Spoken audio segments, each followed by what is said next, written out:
Hello hello students. Cabinet ने national quantum mission के लिए मंजूरी दे दी है।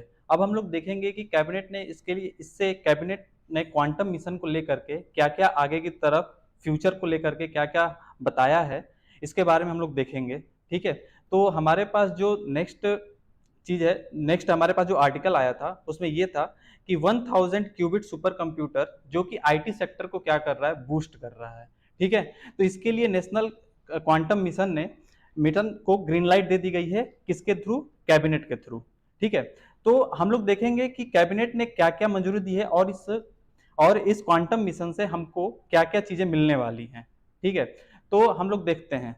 सबसे पहले हम लोग चर्चा करेंगे कि ये चर्चा में क्यों है, why it is in discussion. उसके बाद से हम लोग देखेंगे कि इसके ऑब्जेक्टिव्स या फिर उद्देश्य क्या है।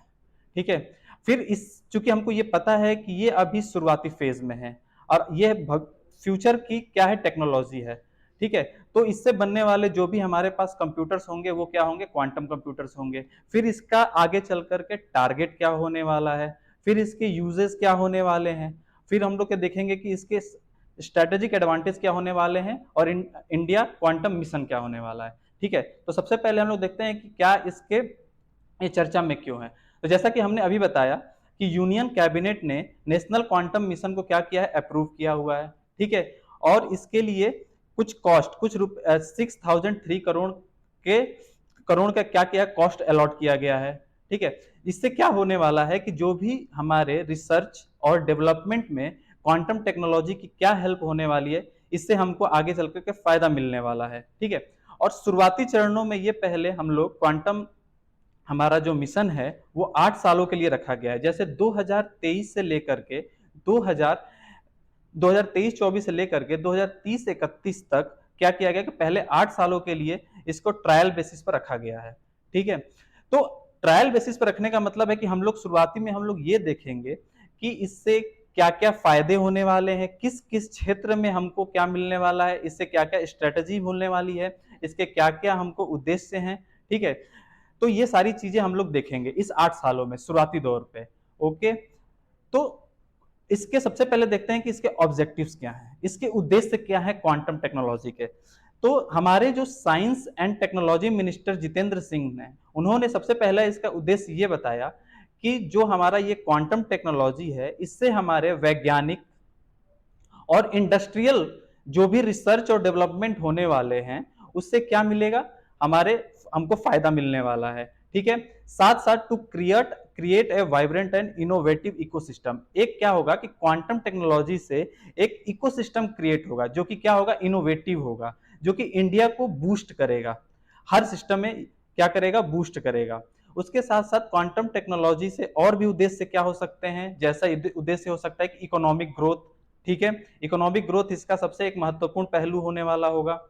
उसके बाद से जो क्वांटम टेक्नोलॉजी है उसका वो क्या होगा कि हम लोग इंडिया को भी क्वांटम टेक्नोलॉजी जो यूज करने वाले देश हैं उनके समान लेकर के आना है। इसका सबसे मेन उद्देश्य क्या है क्वांटम टेक्नोलॉजी का, कि इंडिया को क्या है कि जो भी लीडिंग कंट्री हैं जो कि अब तक इस क्वांटम टेक्नोलॉजी को वर्क कर रही हैं उसके समान लेकर के आना है या उससे आगे लेकर के जाना है। ठीक है, तो अब तक जो इस क्वांटम टेक्नोलॉजी को यूज करने वाली कंट्रीज हैं वो हमारे सामने है America, Finland, Austria, France, China and Canada. Okay, इसमें से अभी इन 6 कंट्रीज में से हमारी 5 कंट्रीज क्या है, डेवलपमेंट कंट्रीज हैं और एक कंट्री जो चाइना अभी डेवलपिंग कंट्री है। अब क्या होगा कि 6 के साथ अब हमारा इंडिया भी क्या होगा, इनके साथ क्वांटम टेक्नोलॉजी को यूज करने वाला एक कंट्री बन जाएगा जो कि ये भी क्या होगा, डेवलपिंग कंट्री होगी। ओके, और ये बेसिकली क्या होंगे, ये जितने भी क्वांटम टेक्नोलॉजी पर वर्क करेंगे। ठीक है, अब हम देखते हैं आगे कि क्वांटम टेक्नोलॉजी है क्या। क्वांटम टेक्नोलॉजी जो है इसका अब मेन एप्लीकेशन जो होता है वो क्या है, क्वांटम मैकेनिक्स से रिलेटेड होता है। जैसा कि हम लोग जानते हैं कि मैकेनिक्स में हम लोग क्लासिकल मैकेनिक्स पढ़ते हैं और एक होता है क्वांटम मैकेनिक्स। तो ये जो क्वांटम टेक्नोलॉजी है ये क्वांटम मैकेनिक्स को फॉलो करेगा। एक क्वांटम मैकेनिक्स क्या है, एक फिजिक्स की थियरी है। फिजिक्स की थियरी क्या है कि हम लोग जैसे क्वांटम मैकेनिक्स में हम लोग ये देखते हैं कि कैसे हम लोग एनर्जी को और मास को के बिहेवियर को चेंज होते देखते हैं। मास और एनर्जी के बिहेवियर को चेंज होते देखते हैं, वो भी किस लेवल पर, एटम्स एंड सब एटॉमिक लेवल पर। जैसा कि क्लासिकल मैकेनिक्स में हम लोग जानते हैं, क्लासिकल मैकेनिक्स में हम लोग जो भी बॉडी पर स्टडी करते हैं वो क्या होता है, वो काफी बड़ी हैवी बॉडीज होती हैं, ठीक है। लेकिन हम लोग को जो क्वांटम मैकेनिक्स होता है, क्वांटम मैकेनिक्स में हम लोग एटम्स, सब एटॉम्स के की हम लोग स्टडी करते हैं, ठीक है। तो उसके हम लोग मास और उसके द्वारा निकाली गई एनर्जी या उसके द्वारा यूज की गई एनर्जी पर हम के बिहेवियर को हम लोग इस क्वांटम टेक्नोलॉजी में समझेंगे। क्वांटम टेक्नोलॉजी जो है पिछले 100 सालों से कार्यरत है। इस पे काम करने वाले जो हैं एल्बर्ट आइंस्टाइन हैं, हाइजेनबर्ग हैं और श्रोडिंगर है, जो कि क्वांटम मैकेनिक्स से पिछले 100 सालों से काम कर रहे हैं, ठीक है। तो लेकिन उस टाइम तक इस क्वांटम टेक्नोलॉजी का ज्यादा यूज नहीं हो पाया था। उस टाइम पर हम लोग देख पा रहे थे केवल क्लासिकल मैकेनिक्स चल रहे थे, क्लासिकल फिजिक्स चल रही थी, जिसकी वजह से ये टेक्नोलॉजी आगे की तरफ बढ़ती गई और आज हम देख रहे हैं कि 6 कंट्रीज जो कि हैं वो इसका यूज अच्छे से कर पा रही हैं। तो उसमें हमारा 7वीं कंट्री हमारी इंडिया भी शामिल होने वाली है। ओके, तो जैसे कैसे मैं सब एटॉमिक्स के लेवल की बात कर रहा हूं, जैसे हमारे पास ये क्या है, एक एटम है, क्या है, एक एटम है। इस एटम के न्यूक्लियस को देखें, इस न्यूक्लियस को, तो इस न्यूक्लियस और यहाँ पे क्या हो रहे हैं, इलेक्ट्रॉन्स मूव कर रहे हैं। तो ये इलेक्ट्रॉन्स और ये न्यूक्लियस, न्यूक्लियस के अंदर भी एटॉमिक पार्ट्स होंगे, क्या होंगे, प्रोटॉन होंगे, न्यूट्रॉन होंगे। तो इन इलेक्ट्रॉन्स के बिहेवियर को, इनके मास को, इन प्रोटॉन के बिहेवियर को और उनके मास की जो स्टडी की जाती है, जो स्टडी की जाती है वही हमारी क्या, किसमें, इसके मास, इसका मास कैसे चेंज होगा, साथ साथ इसके साथ एनर्जी कैसे बैलेंस रहेगी, इसकी स्टडी के लिए हम लोग क्वांटम टेक्नोलॉजी का यूज करेंगे। ओके, तो ये है हमारे क्वांटम टेक्नोलॉजी से रिलेटेड कुछ फैक्ट्स। अब देखते हैं कि इसको कैसे आगे की तरफ यूज किया जा सकता है, क्वांटम टेक्नोलॉजी को किस किस प्लेटफॉर्म पर यूज कर सकते हैं। तो क्वांटम टेक्नोलॉजी से जो बनने वाला प्लेटफॉर्म होगा वो क्या होगा, क्वांटम कंप्यूटर। जैसा कि हम लोग को पता है कि हमारे पास, आईबीएम के पास अभी तक का सबसे बड़ा सुपर कंप्यूटर है, ठीक है। तो ये सुपर कंप्यूटर, अब सुपर कंप्यूटर से भी बड़ी कंप्यूटर जो कि क्या करेगी, ये गणनाएं काफी तेज करेंगी, ठीक है। तो ये क्वांटम कंप्यूटर का काम है। तो क्वांटम कंप्यूटर क्या है अभी, कि क्वांटम कंप्यूटर अभी काफी ज्यादा इनिशियल फेज में है। जैसा कि हमको पता है कि क्वांटम टेक्नोलॉजी जो है वो हमारे फ्यूचर की टेक्नोलॉजी है, जिसको अभी निकलने में, अभी आगे इसको बढ़ने में अभी टाइम लगेगा। अभी क्या है, कंप्यूटर, क्वांटम कंप्यूटर अभी बेसिक इनिशियल फेज में है, ठीक है। जो कि क्या कर रहा है कि सुपर कंप्यूटर से ज्यादा तेज गणनाएं कर रहा है, कैलकुलेशन इसकी बहुत ज्यादा तेज है। तो जैसे कि हम बता रहे हैं कि much faster calculation than the classical computer.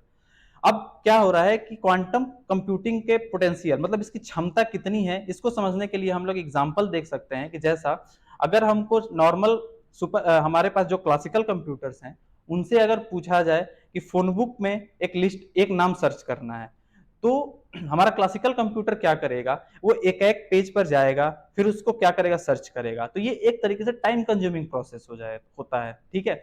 लेकिन जो हमारा क्वांटम कंप्यूटर है वो क्या करेगा कि सारे पेजेस को एक साथ स्टडी कर लेगा, सारे पेजेस को एक साथ स्टडी कर लेगा, जिससे क्या होता है कि ये इससे फास्टर हो जाती है क्वांटम कंप्यूटर हमारे क्लासिकल कंप्यूटर से, ठीक है। तो पहला हमारे पास जो क्लासिकल कंप्यूटर का जो हमारा सबसे यूजफुल तरीका क्या है कि हम लोग क्या कर सकते हैं कि काफी तेज गणनाएं कर सकते हैं, कैलकुलेशंस काफी तेज हम लोग कर सकते हैं। उसके बाद से क्या है कि much more secure and harder to hack, quantum computer को हैक करना काफी ज्यादा मुश्किल है, ठीक है। और साथ साथ ये काफी ज्यादा सिक्योर है। सिक्योरिटी और हैकिंग इसके लिए सबसे बेनिफिशियल है कि ये काफी ज्यादा सिक्योर है और इसको हैक करना काफी ज्यादा मुश्किल होता है। तो हम लोग क्वांटम कंप्यूटर्स के बेसिक रीजन को समझ लिए कि क्वांटम कंप्यूटर का बेसिक्स क्या होता है, ठीक है। अब हम आगे देखते हैं कि इसके टारगेट्स, आगे इस क्वांटम टेक्नोलॉजी के टारगेट्स क्या हो सकते हैं, क्वांटम टेक्नोलॉजी के टारगेट क्या हो सकते हैं। तो क्वांटम टेक्नोलॉजी का टारगेट क्या हो सकता है कि सबसे पहले हमको क्वांटम टेक्नोलॉजी को समझने के लिए हमको क्वांटम कंप्यूटर बनाना पड़ेगा। तो उसके लिए अभी हम लोग जो क्वांटम कंप्यूटर बनाएंगे वो हमारा क्या होगा, इंटरमीडिएट स्टेज पर होगा। किस स्टेज पर होगा, इंटरमीडिएट स्टेज पर होगा। साथ साथ हम लोग सुपर कंडक्टिंग और फोटोनिक टेक्नोलॉजी को भी इसके साथ लेकर के चलेंगे। हमारा जो टारगेट क्या होगा, पहला क्वांटम कंप्यूटर बनाना, साथ साथ सुपर कंडक्टर्स और फोटोन टेक्नोलॉजी को भी एक साथ लेकर के चलना होता है। और इसका टारगेट क्या है हम लोग को, कि जैसा कि हमको जानते हैं कि ये तो 8 सालों के लिए अभी हम लोग इनिशियल फेज पे चल रहे हैं।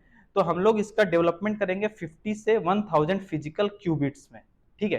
तो अब इस क्यूबिट्स का क्या मतलब है, क्यूबिट्स का क्या मतलब है, जैसे हम लोग बात करते हैं क्लासिकल कंप्यूटर के बारे में, तो क्लासिकल कंप्यूटर में हम लोग सबको पता है कि सबसे छोटी यूनिट जो होती है वो क्या होती है, बिट्स होती है।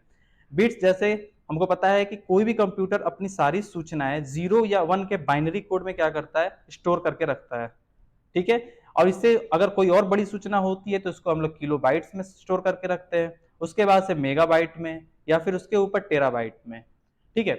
तो इस तरीके से हमारे क्लासिकल कंप्यूटर्स क्या करते हैं, अपने सूचनाओं को इस बाइट्स, किलोबाइट्स, मेगाबाइट्स और टेराबाइट्स में स्टोर करके रखते हैं। उसी तरीके से क्वांटम कंप्यूटर जो है क्यूबिट्स पे वर्क करता है। क्वांटम कंप्यूटर किस पे वर्क करता है, क्यूबिट्स पे वर्क करता है। उनकी जो सबसे बेसिक यूनिट होती है क्वांटम कंप्यूटिंग की, वो क्या होती है, क्यूबिट, ठीक है, क्यूबिट होती है। अब क्या होता है कि अब चूंकि क्यूबिट है और ये अभी हमारे इनिशियल फेज में है, तो इसको मेंटेन करना बहुत ज्यादा जरूरी है, इसकी स्टेबिलिटी को मेंटेन करना बहुत ज्यादा जरूरी है। हम लोग अचानक से एक ही बार में 1000 क्यूबिट्स तक नहीं पहुंच सकते। 1000 क्यूबिट्स तक पहुंचने के लिए हमको टेक्नोलॉजी को और बूस्टअप करना पड़ेगा। तो हम लोग इसको टाइम टू टाइम, कुछ टाइम के लिए पहले 20 टू 50 क्यूबिट्स को पहले 3 सालों में यूज करेंगे। उसके बाद से आगे के 5 सालों में 50 क्यूबिट से 100 क्यूबिट्स तक यूज करेंगे। उसके बाद से जब ये 8 साल कंप्लीट हो जाएगा, उस टाइम तक हमारा जो डेवलपमेंट हो जाएगा क्यूबिट का, वो 1000 क्यूबिट के आसपास होगा। ओके, तो ये है हमारे टारगेट्स जो कि क्वांटम कंप्यूटिंग के होने वाले हैं। अब आगे देखते हैं जो हमारे टारगेट्स हैं। अब इसके यूजेस क्या क्या होने वाले हैं, क्या कहां कहां पर हम लोग इस क्वांटम टेक्नोलॉजी का यूज कर सकते हैं। तो जैसे कम्युनिकेशन, अगर हमारा